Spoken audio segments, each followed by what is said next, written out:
Welcome to another edition of Whiteboard Weather. We have a whiteboard, and of course, we have some weather. And happy Thanksgiving to everybody out there. And this board remains untouched from what it was like 8 days ago. I came out with a Thanksgiving prediction based on a whole host of models, and let's see who did the best. So this is untouched from last week.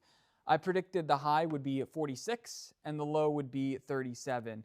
Now, I'm doing this based on what the temperature was this morning and then this afternoon, not like a fake high, anything like that. Well, drum roll, the high temperature for the day was 39 degrees, and the low temperature was 35 degrees. So a few degrees off with the low. That's pretty close, and you see why it's difficult forecasting a week out. Yeah, so let's look at the models. How well did they do? The GFS, pretty good. It said pretty much the same temperature for the high and the low. The Euro model said 44 degrees, a little bit off, yeah. Australian model, pretty much dead on with both numbers. The Norwegian did all right too, a little bit warm. And then the NBM, or the AI model, basically blends a lot of models together, factors a whole bunch of things. I pretty much agreed with it 100%, but it was a little bit warm. So the Australian model wins for the day. Yeah, congratulations. A little round of applause. And if you remember that episode, I was really talking badly on the Australian model. So maybe I got to listen to it more often. But now let's talk about our current weather pattern, and let's flip the board. All right, so first thing we have to do is update the snow total from last week. And if you were paying attention to the weather, we didn't get any snow this last week. But this week, there are going to be 3 separate chances for snowfall. 1, 2, 3. I'll label them here on the board. The first one, well, it's on Black Friday. In fact, I want to draw a fun fact for you just before we get into all of it. Black Friday. It might be a white Black Friday, first of all. The second thing is, Black Friday has had an absence of snowfall in recent years. The last time it snowed on Black Friday was 2021, and that was only 0.1 inches of snow. Before then, and I looked back on the records, I double, triple checked. The last time it snowed on Black Friday was 1983, so we've had about a good 40 years not having to worry about snowfall in northeast Pennsylvania. And this is only for one site particularly, but it gives a good summation about the whole area. So since 1983, it's only snowed one time measurably on Black Friday.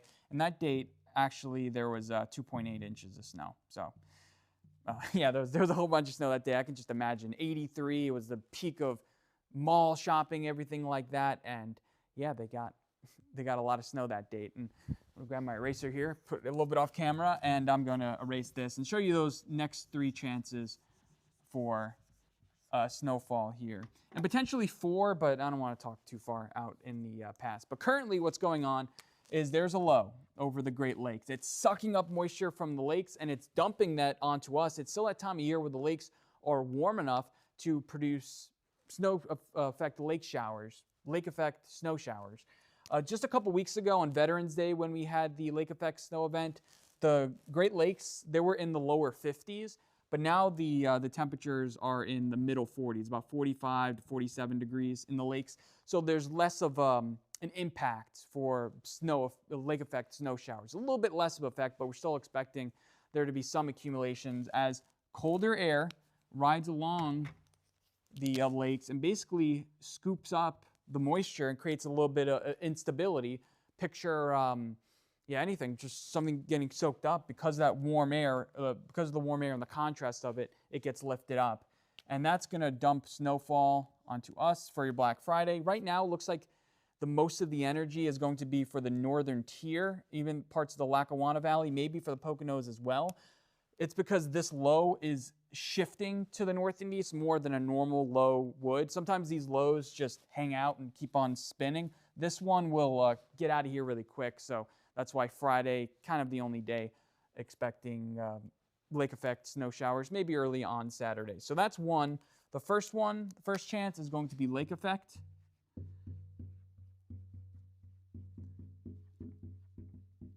And I think up to about 3 inches is probably going to be the highest, but most will see a coating to about 1 inch of snow from this event. And we'll see how accurate I am with that, with that forecast. The second event is a little bit different. So you may know out on the west side of the country, there are a whole bunch of mountains. We'll just draw them in, I'll say, why not orange? It's Thanksgiving orange. There are a bunch of mountains out on the west side of the country. And low pressure systems form out there and they mature, they strengthen, and they move along the country. And that's exactly what's going to happen the next time. And what's going to happen is it's going to have, instead of lake effect snow showers, it's going to draw in some moisture from the Gulf, meaning it's going to be a little bit warmer. So this one, a little bit more rain involved, and it may be a mix between some ice and some snow. Overnight, maybe a little bit of snow, and then daytime rain, and then nighttime will be maybe back to some snow. So this one will happen on Sunday. That's when the main bulk of the activity is going to pass in. The first one on Friday, this next one on Sunday. In between that, actually, Saturday is going to be a pretty nice day. So this low pressure system heading out will happen on Sunday. Not expecting a whole bunch of accumulation. So we'll call this, and what these low pressure systems are called, are Colorado lows. So Colorado low. What word? Minimal. Just minimal snow. And maybe some elevated spots will be getting some snow with this, because obviously elevated areas are going to be a little cooler, but especially in the valley, it's just going to be a little bit too warm for, especially accumulating snow, maybe some embedded snow / ice in there, but it's not going to be enough for much accumulation, especially in the more populated areas. But if you're, let's say in the northern tier, if you're in Susquehanna County, you may get a little snow out of this. Okay, so the third one we got to talk about is our classic nor'easter setup. Nor'easters come in different forms, but it's going to be a nor'easter. This one is actually going to start forming out even further south in here.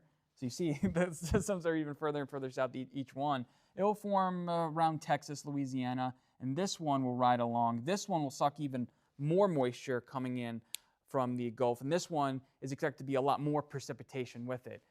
With the second system, we may not even get a whole bunch of precipitation along with it as well, as far as accumulating stuff. This one will have a whole bunch more energy with it. This one, there will be a fine line between snow and rain. Now, where this line sets up between the snow and the rain, we don't know just yet, but this can easily, because a lot more moisture along with it, this can easily dump, I'm not going to put an exact snow total amount, but you could picture in your head how much this could do. And it could maybe lead to some plowable snow. We just don't know the details here. If I said, hey, we're going to get, let's say, 20 inches of snow, which is not going to happen, then all of a sudden this track's a little bit further north, the low track's a little bit further north, they would kind of ruin everything. But I do think some areas will at least see some snow from this. I don't foresee it being all rain, but yeah, this low will be tracking all the way north towards us. So there we go. 3 different systems with snow. The nor'easter, too early to tell. And this one will be coming in on Tuesday. I'll write Tuesday like this. Yeah, so we got one brief break. We got Friday, Saturday nice, Sunday snow potentially. Then we got Monday nicer, and then Tuesday. So we got a break between these systems at least. So yeah, that's this edition of Whiteboard Weather. Let me know if there's anything else you want me to cover. And yeah, thank you so much for watching. My name is Anthony Bordenaro here in the Storm Tracker 16 Weather Center. This is an extra long Thanksgiving special edition of Whiteboard Weather. And thank you for tuning in, and I'll see you later.